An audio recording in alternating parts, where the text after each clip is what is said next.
Si Winter. Kumakain siya ng dog food. Pedigree. Yan. Pedigree.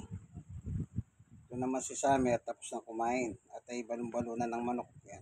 Matutulog na yan kasi bago ligo siya. Ito. Kumakain muna.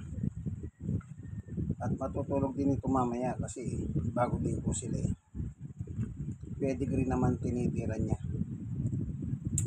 Pero sa almusal pa lang, kumain na siya ng atay balon-balunan nito eh. Sa tutula kanina pa. Ito si Summer, hindi pa nag-almusal. Kaya, yan.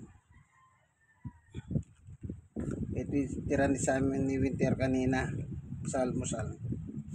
So, ayan. Sige po, thank you for watching. Si Winter.